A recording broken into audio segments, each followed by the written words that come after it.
আসসালামু আলাইকুম। আমি শামিমা খুলনা থেকে বলছি।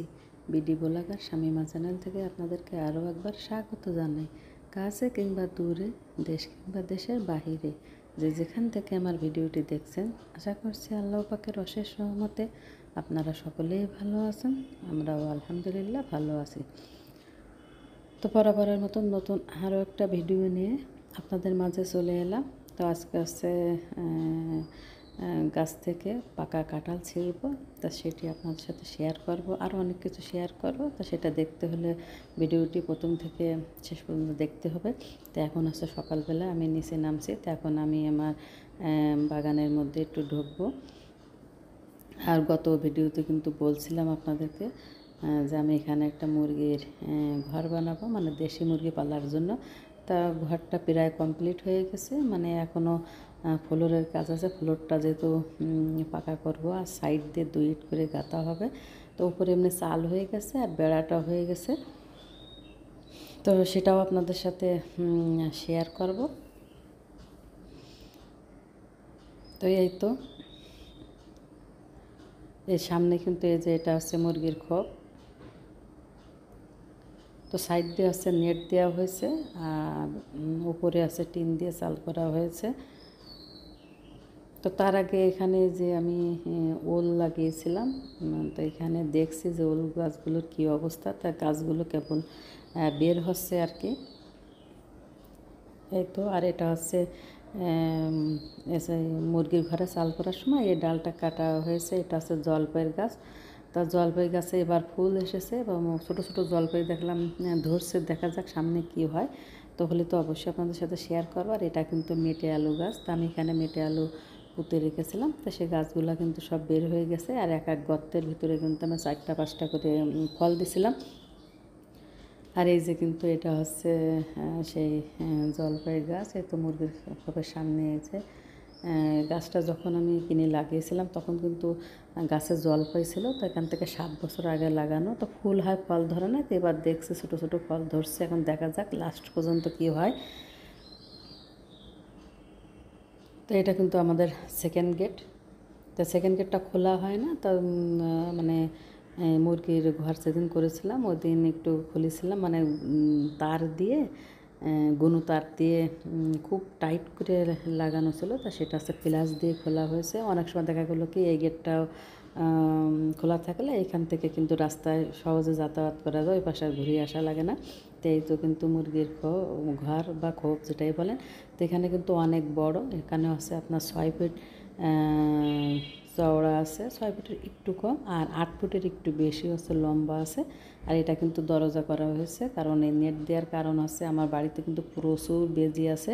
আর নিচে দিয়ে আছে 2 সাইড দিয়ে, মানে ওয়াল 2 ইট করে গেঁথে ফ্লোরটা পাকা করে দেওয়া হবে। তা নাহলে বেজি কিন্তু ওই মাটি খুঁড়িয়ে ওখান থেকে মুরগির বাচ্চা নিয়ে যাবে, বা হাঁস পারলে হাঁস নিয়ে যাবে। তো এই তো গেটটা কিন্তু খুলে দড়িতে বেঁধে রাখা হয়েছে, যাতে সহজে খুলতে পারে সেভাবে বেঁধে রাখা হয়েছে। তো এটা হচ্ছে আমার ছোটোখাটো একটা ক্ষেত আর কি। তো এখানে কিন্তু অনেকগুলো মরিচের চারা লাগানো হয়েছে। এই তো তাও বৃষ্টি যেহেতু আজ কয়েকদিন বেশ বৃষ্টি মনে আছে, আষাঢ় মাস, সে কারণে কিন্তু আর পানি দেওয়া লাগতেছে না। তো বেশ গাছগুলা চারাগুলা ভালোভাবে লেগে গেছে আর কি। আর এটা হচ্ছে কর্মচা গাছ। তো অনেকগুলো কর্মচা ধরছে কিন্তু এই যে দেখুন। তো কর্মচা না অনেক টক, সে তেঁতুলের টকের থেকেও আরও টক, কিন্তু পাকলে আবার মিষ্টি লাগে মোটামুটি। তো এখন কিন্তু একটা খেয়েছিলাম, অনেক টক। তো এত টক আসলে খাওয়া যায় না। কোনো এক সময় খুব টক খেতে পছন্দ করতাম বা খেতে পারতাম, এখন কিন্তু ওইভাবে পছন্দও করি না আর খেতেও পারি না। খেলে দাঁত টক হয়ে যায়, মানে খাবার খেতে পারি না। আর এই যে কালো কালো যে মরিচ গাছ লাগিয়েছিলাম, তাতে কিন্তু বেশ কয়েকটা মরিচ ধরছে। তো আমি এখান থেকে 2টা মরিচ ছিঁড়ব ভাতে খাওয়ার জন্য, মানে পাতে খাওয়ার জন্য। তো এই কালো মরিচগুলো কিন্তু অনেক ভালো, আর এতেও কিন্তু অনেক ঝাল হয়।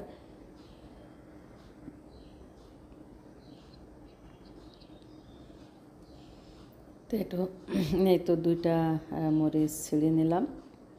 আর এ পাশে একটা মরিচ আমি খেয়াল করিনি, এই যে পেকে গেছে। তো দেখা যাক এই মরিচটা পিছিয়ে রেখে দিলে ভালো হবে। কারণ এই কালো মরিচ খুব ভালো লাগে। আর এর চারা মানে অত অ্যাভেলেবেল পাওয়া যায় না। দেখা গেলো পিসিটা যদি শুকিয়ে রোদ্দুরে শুকিয়ে ছড়িয়ে দেওয়া হয় তাহলে কিন্তু চারা বের হবে। তো আমি 2টা ঝাল ছেড়ে নিলাম।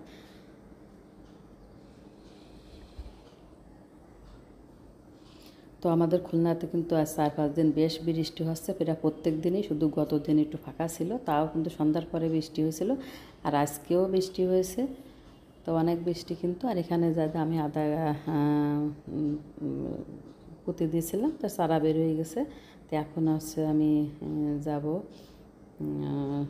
কাঁঠাল ছিঁড়বো আর কি। মানে আমি সকালবেলায় ভোরবেলায় প্রত্যেক দিন আমার ঘুম থেকে উঠেই কাজ হচ্ছে।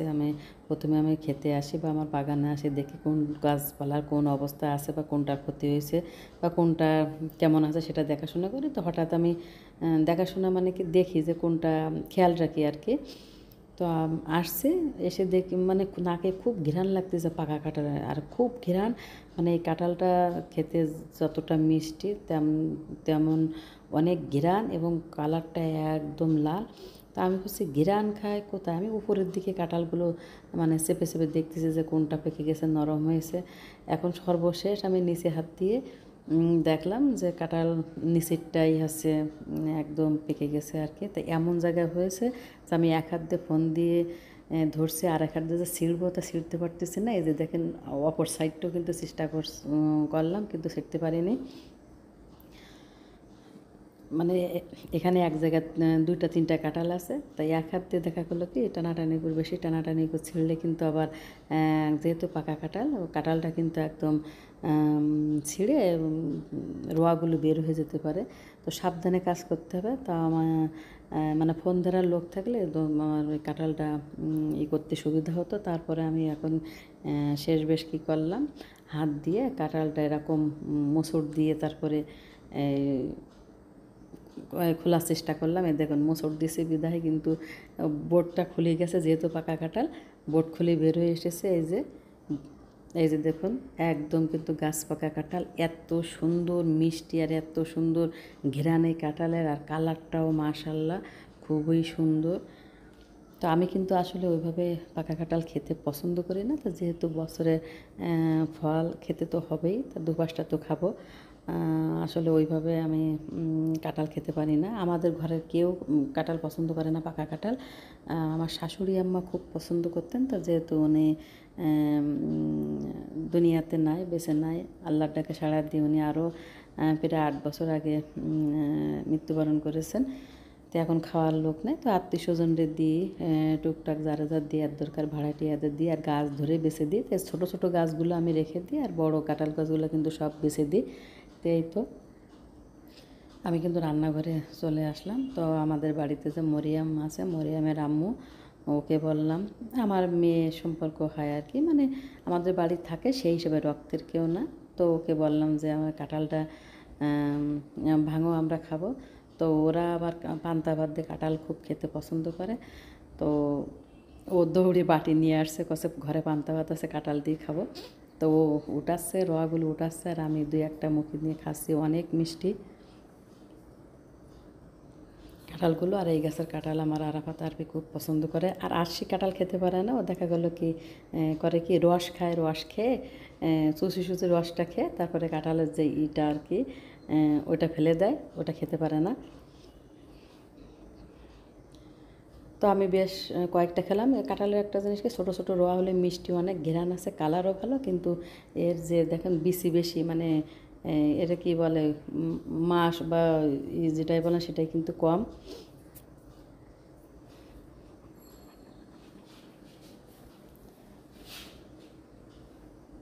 তো এই তো কাঁঠাল ওঠাতে কিন্তু আমার খুব মানে অলস লাগে আর কি, মানে হাতে অনেক আঠা লাগে।